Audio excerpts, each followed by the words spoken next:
Je vous salue tous dans le nom souverain de notre Seigneur Jésus-Christ. Que la main de l'Éternel soit sur vous et votre famille, dans votre maison, dans vos affaires. Restez bénis et demeurez bénis au nom souverain de Jésus. Aujourd'hui, j'aimerais parler d'un thème très important. Donc, j'aimerais que tu sois attentif et connecté afin de recevoir la grâce qu'il y a dans ce message. Aujourd'hui, je vais aborder un thème vraiment important, comme je l'ai dit. Le thème, c'est l'amour véritable.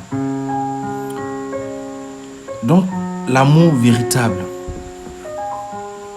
Ce thème m'a fait beaucoup de bien lorsque je l'écrivais.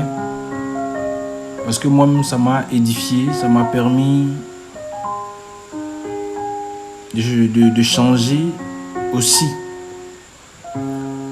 Donc, j'aimerais que ça te fasse du bien. L'amour véritable.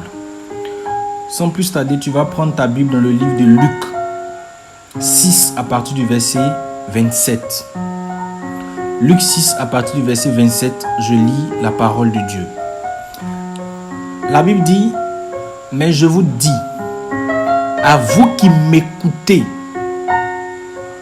aimez vos ennemis, faites du bien à ceux qui vous détestent. Aimez vos ennemis, faites du bien à ceux qui vous détestent. Ici, c'est Jésus-Christ de Nazareth qui est en train de parler.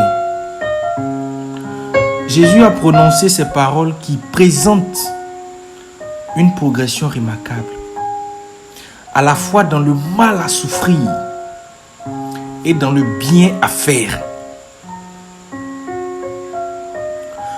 D'une part, des ennemis qui maudissent, qui haïssent, qui persécutent. Et d'autre part, des chrétiens qui aiment, qui bénissent, qui font du bien et qui prient. J'ai bien précisé, d'autre part, des chrétiens. Parce que tu peux être en train de partir à l'église ou tu peux partir à l'église. Tu peux t'asseoir sur le banc de l'église, mais tu n'es pas chrétien converti. Je parle ici de quelqu'un qui est converti. Nous savons tous que nos ennemis sont ceux qui nous maudissent, ceux qui nous haïssent, ceux qui nous persécutent. Et de l'autre côté, nous avons les chrétiens qui bénissent, qui font du bien et qui prient. Donc, en même temps, de part et d'autre, nous passons de sentiments aux actes. Nous passons des sentiments aux actes.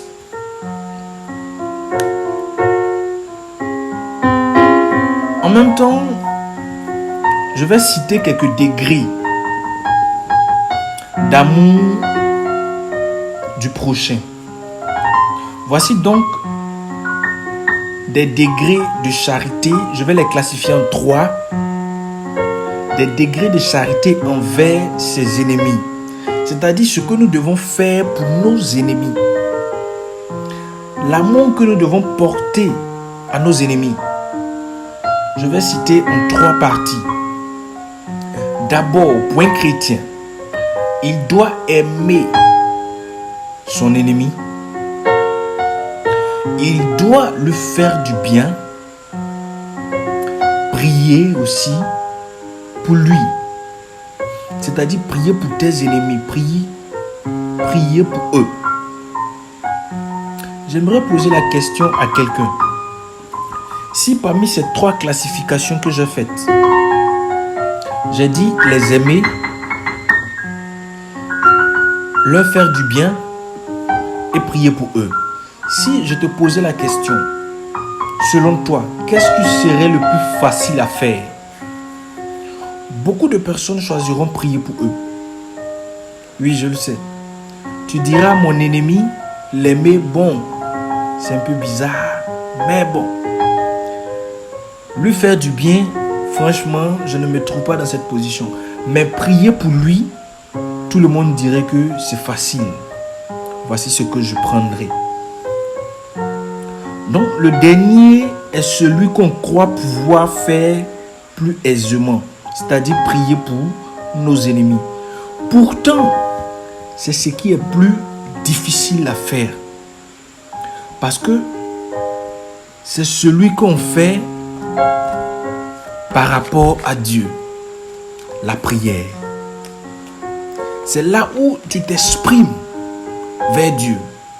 Donc, quand tu mens, Dieu sait que ton cœur n'est pas sincère envers ton ennemi. Rien ne doit être plus sincère, ni plus cordial, c'est-à-dire fraternel, ni plus véritable que ce qu'on présente à celui qui voit tout. Même dans notre cœur, même au fin fond de notre cœur, Dieu voit tout. Donc, quand il s'agit de prier pour nos ennemis, il faille que nous soyons sincères. Quand nous prenons notre Bible dans le livre de Matthieu 5 à partir du verset 24, qu'est-ce que la Bible dit? La Bible dit, laisse ton offrande devant l'autel et va d'abord te réconcilier avec ton frère. Puis reviens présenter ton offrande. Jésus-Christ n'admet pas que quelqu'un puisse entrer en communion avec Dieu par son offrande, par la prière, tant qu'il n'est pas réconcilié avec son frère.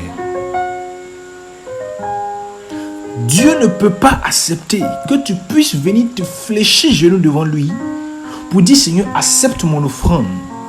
Pendant ce temps-là, tu n'es pas encore réconcilié avec ton voisin avec qui tu ne parles pas depuis des années. Vous êtes dans la même maison, vous ne vous parlez pas. Vous êtes dans le même quartier, mais vous ne vous adressez pas la parole. Pendant ce temps, le dimanche, tu vas et tu présentes ton offrande à Dieu. Pendant ce temps, tu vas fléchir genoux devant l'Éternel. Jésus ne peut pas admettre que quelqu'un puisse entrer en communion avec son Dieu, avec le Dieu que nous adorons, avec son Père, tant que nous ne sommes pas réconciliés avec Dieu.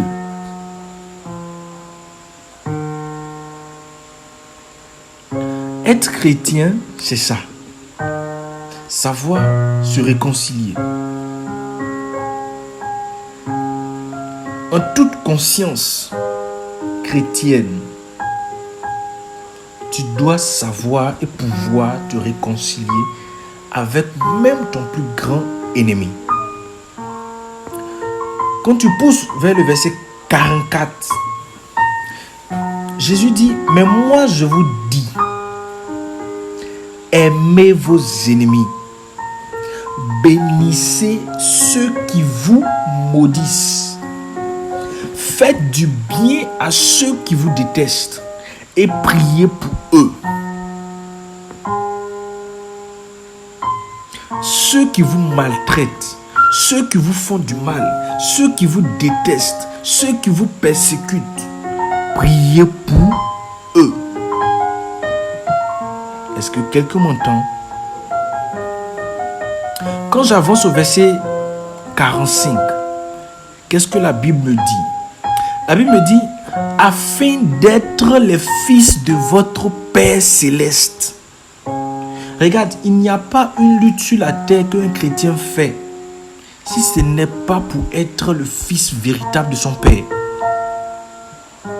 Il dit, afin d'être le fils de votre Père. En effet, il fait lever son soleil sur les méchants et sur les bons, il fait pleuvoir les justes et les injustes.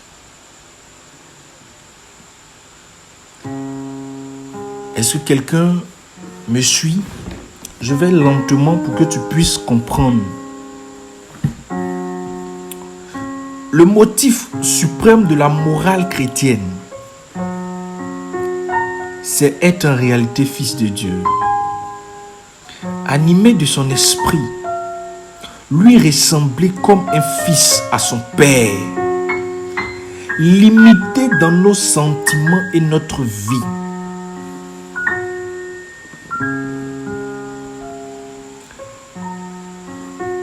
Dans le livre de Éphésiens 5, à partir du verset 1, la Bible nous parle de l'amour. Puisque vous êtes des enfants bien-aimés, suivez l'exemple de votre Père. Notre Père nous aimait. Et en tant que ses fils, nous devons apprendre à aimer nos prochains. Pas seulement celui qui nous fait du bien, mais aussi celui qui nous fait du mal. Les bienfaits de Dieu dans la création, même envers ses ennemis, sont offerts à notre imitation. Parce que Dieu n'a pas simplement pensé à ceux qu'il aimait, mais aussi il a regardé ceux qui ne l'aimaient pas et il a posé son action. Soyons comme notre Père. N'aimons pas seulement ceux qui nous aiment. Aimons aussi ceux qui ne nous aiment pas, afin de les emmener à nous aimer. Je vais faire une petite révélation. Merci Seigneur parce que c'est toi qui révèles toutes choses. Regarde, tu vas dans le livre de Galates 5 à partir du verset 22. La Bible dit, mais le fruit de l'esprit, c'est l'amour, la joie, la paix, la patience, la bonté, la bienveillance, la foi, la douceur, la maîtrise de soi. La révélation que je vais te faire, tu prendras toutes sortes de versions, que ce soit anglaise, grec, hébreu, français, Louis II, Darby Ostwald. Tu verras que parmi les fruits de l'esprit, il y a un fruit qui ne change pas de position. C'est l'amour. L'amour vient en première position. Parce que tant que tu n'as pas l'amour, tu ne peux pas manifester la joie. Tu ne peux pas être en paix. Tu ne peux pas avoir la patience ni la bonté. L'amour, c'est la base de la vie chrétienne. L'amour, c'est le fondement d'un chrétien. L'amour, c'est le fondement sur lequel il s'appuie pour bâtir. L'amour est la loi fondamentale du royaume de Dieu. Le Seigneur Jésus nous enseigne quelque chose. Le Seigneur nous enseigne que nous devons manifester un amour véritable. J'ai dit bien un amour véritable envers tous ceux qui nous entourent. Regarde autour de toi. Est-ce que tu manifestes l'amour? Regarde autour de toi. Est-ce que les gens sont heureux d'être avec toi? Dans ton service, dans ton bureau, à la maison, dans ton quartier, est-ce que les gens sont heureux d'être avec toi? Parce que pour que les gens puissent être heureux d'être dans ta présence, il faut que tu manifestes l'amour. Donc le Seigneur nous enseigne que nous devons manifester un amour véritable en provenance envers nos ennemis, envers ceux qui nous entourent, en particulier pour leurs armes. Pour leurs armes. Sauver l'âme de quelqu'un en manifestant l'amour. Prier pour eux. Être attentif à leurs problèmes. Jésus même l'a confirmé par sa propre vie sur la terre. Car comme toute chose, il est l'exemple parfait. En même temps qu'il nous dit aimer, lui-même il le confirme. Les ennemis doivent être conquis par l'amour et non par la haine. Qu'est-ce qui va pousser ton ennemi à te suivre, à suivre ton Dieu, à aimer ce que tu fais, à t'aimer malgré ce que tu es? C'est l'amour.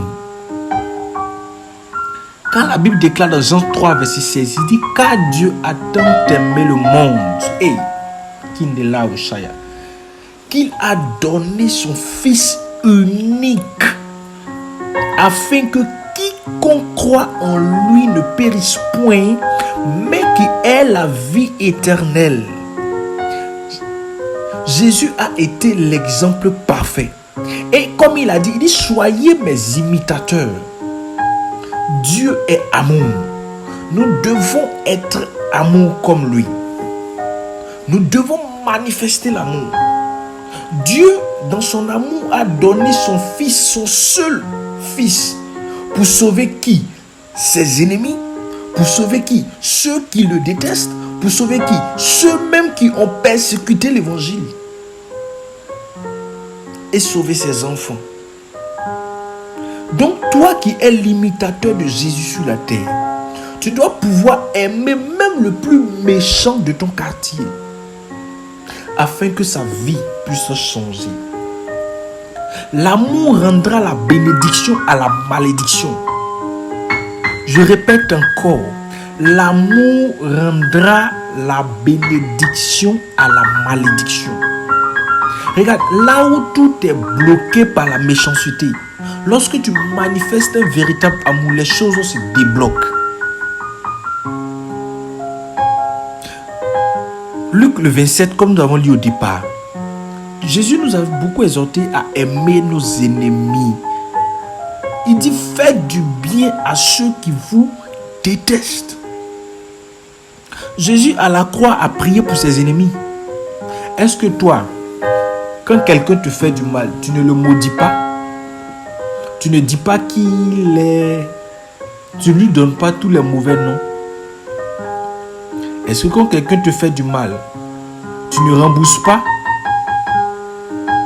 Jésus-Christ à la croix a dit ceci: Père, pardonne-leur, car ils ne savent pas ce qu'ils font. Même dans la douleur, il a continué à prier pour ses ennemis. Il a continué à prier pour ceux qui sont en train de le persécuter. Quand tu prends le livre de Actes, de chapitre 7, à partir du verset 60, nous avons aussi le cas d'un homme appelé Étienne, qui a été le premier martyr chrétien. La Bible dit, lorsqu'on lapidait Étienne, il se met à genoux. Tu comprends? Et il crie d'une voix forte à l'Éternel: Seigneur, ne les charge pas de ce péché. Est-ce que vous comprenez?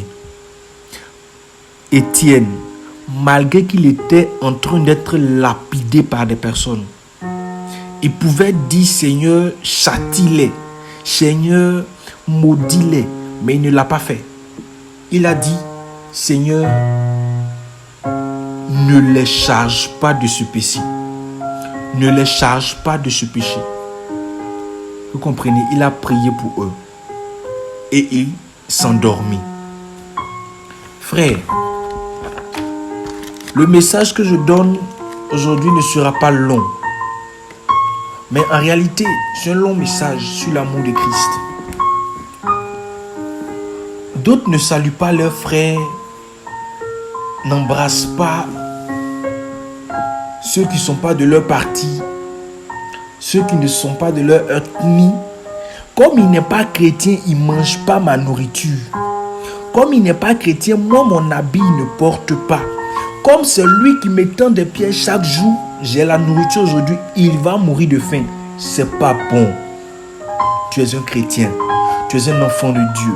Tu dois apprendre à ressembler à Dieu. Tu dois commencer à ressembler à Dieu. Suivre les voies de Dieu. Suivre les opinions que Dieu a. Nous ne devons pas limiter aussi notre marque d'affection. Nous sommes des fils de Dieu. Lorsque nous avons l'esprit de notre Père, nous sommes des fils de Dieu. Dans le cas contraire, nous avons l'esprit du monde. Parce que si tu n'as pas l'esprit de Dieu, si tu n'aimes pas ton prochain, tu ne peux pas prétendre aimer Dieu. Tu n'aimes pas ton prochain, tu ne peux pas aimer Dieu. Nous devons avoir l'esprit de notre Père pour que nous soyons appelés fils de Dieu. Dans le cas contraire, laisse-moi te dire, l'esprit qui est en toi, c'est l'esprit du monde. Notre Père envoie la bénédiction, la pluie et la lumière du soleil sur les justes comme sur les injustes. Il ne trie pas. Mais toi, qui es-tu pour trier? Frère, manifeste l'amour envers ton prochain. À partir d'aujourd'hui, pour terminer, comme j'ai dit, je ne serai pas long. Pour terminer, à partir d'aujourd'hui, réconcilie-toi avec ton frère. Va faire la paix avec celui avec qui tu étais en palabre. Va te réconcilier. Aime même celui qui n'est pas de ton parti, de ton ethnie, de ta religion. Aime-le. Fais-lui du bien. Le fait de respecter ces grandes lois de l'amour doit élever l'homme au standard divin de la perfection. Je le répète, le fait de respecter cette grande loi de l'amour doit élever l'homme au rang divin de la perfection. Car nous sommes enfants de Dieu. Nous sommes enfants de Dieu. Ceci doit être le but de notre vie. L'amour, c'est le fondement de notre vie. L'amour, c'est la base de notre vie. J'aimerais exhorter toi, frère, toi, sœur qui m'écoute. Tu as haï quelqu'un dans ton cœur. Tu as détesté quelqu'un de toute ton âme. Et même jusqu'à présent, il y a des personnes avec qui tu comptes rendre le mal par le mal. Je t'exhorte, frère, sois comme Jésus. Sois comme ton Père. Va te réconcilier avec ton frère. Va te réconcilier avec ta soeur. Fais du bien à celui qui est à côté de toi. Car la Bible dit, Dieu fait tomber la pluie sur les justes comme sur les injustes. Qui es-tu pour ne pas aimer ton prochain? Le thème de ce soir, c'est le véritable amour. Amour véritable. Que Dieu vous bénisse. Que Dieu bénisse sa parole. Répands-toi. Va devant le trône de Dieu. Répands-toi et accepte de faire la paix. Accepte de faire du bien. Accepte d'être une source de bénédiction pour ton entourage. Que Dieu te bénisse. Shalom.